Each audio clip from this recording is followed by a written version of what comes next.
राजस्थान उपचुनाव की 7 विधानसभा सीटों पर 13 नवंबर को वोटिंग के बाद एग्जिट पोल आ चुका है, जिनमें सबसे पहले अगर बात करें झुंझुनू विधानसभा सीट की, तो यहां पर बीजेपी की तरफ से राजेंद्र भांबू, कांग्रेस की तरफ से अमित ओला और निर्दलीय के रूप में राजेंद्र गूढ़ा चुनावी मैदान में है। यहां पर 2024 के उपचुनाव में लगभग 66% मतदान हुआ है। इससे पहले 2023 के विधानसभा चुनाव में लगभग 71% मतदान हुआ था, यानी कि 2024 के उपचुनाव में यहाँ पर 5% कम मतदान हुआ है। 2024 के उपचुनाव में झुंझुनू विधानसभा सीट पर कांग्रेस के अमित ओला चुनाव जीतते हुए नजर आ रहे हैं। इसके बाद अगर बात करें सलुम्बर विधानसभा सीट की, तो यहाँ पर बीजेपी की तरफ से शांता मीणा, कांग्रेस की तरफ से रेशमा मीणा और बीएपी की तरफ से यहाँ पर जितेश कटारा चुनावी मैदान में है। यहाँ पर 2024 के उपचुनाव में लगभग 67% मतदान हुआ है। इससे पहले 2023 के विधानसभा चुनाव में लगभग 71% मतदान हुआ था, यानी कि 2024 के उपचुनाव में यहाँ पर 4% कम मतदान हुआ है।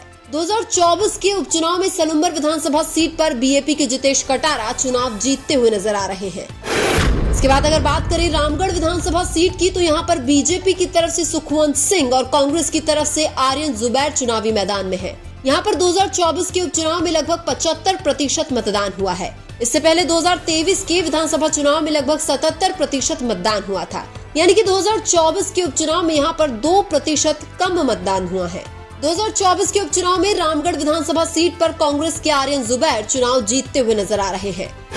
इसके बाद अगर बात करें दौसा विधानसभा सीट की, तो यहाँ पर बीजेपी की तरफ से जगमोहन मीणा और कांग्रेस की तरफ से दीनदयाल बैरवा चुनावी मैदान में है। यहाँ पर 2024 के उपचुनाव में लगभग 62% मतदान हुआ है। इससे पहले 2023 के विधानसभा चुनाव में लगभग 74% मतदान हुआ था, यानी कि 2024 के उपचुनाव में यहाँ पर 12% कम मतदान हुआ है। 2024 के उपचुनाव में दौसा विधानसभा सीट पर बीजेपी के जगमोहन मीणा चुनाव जीतते हुए नजर आ रहे हैं।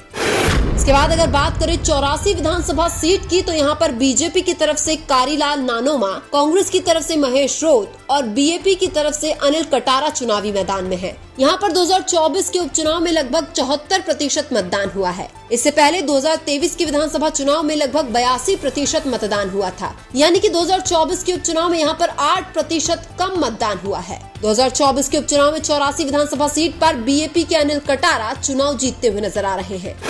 इसके बाद अगर बात करें खीसर विधानसभा सीट की, तो यहाँ पर बीजेपी की तरफ से रेवंत राम डांगा, कांग्रेस की तरफ से रतन चौधरी और आरएलपी की तरफ से कनिका बेनीवाल चुनावी मैदान में है। यहाँ पर 2024 के उपचुनाव में लगभग 76% मतदान हुआ है। इससे पहले 2023 के विधानसभा चुनाव में लगभग 73% मतदान हुआ था, यानी कि 2024 के उपचुनाव में यहाँ पर 3% ज्यादा मतदान हुआ है। 2024 के उपचुनाव में खीसर की विधानसभा सीट पर आरएलपी की कनिका बेनीवाल चुनाव जीतती हुई नजर आ रही है।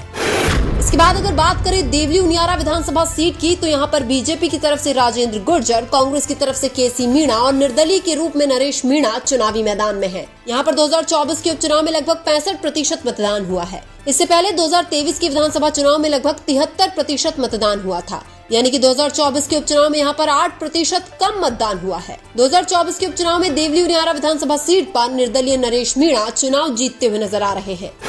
लेकिन आपके अनुसार राजस्थान उपचुनाव में 7 सीटों पर कौन कौन चुनाव जीत रहा है, कमेंट करके जरूर बताएं। वीडियो अच्छा लगा तो लाइक कीजिए और हमारे चैनल मीणा की आवाज को सब्सक्राइब कीजिए। धन्यवाद।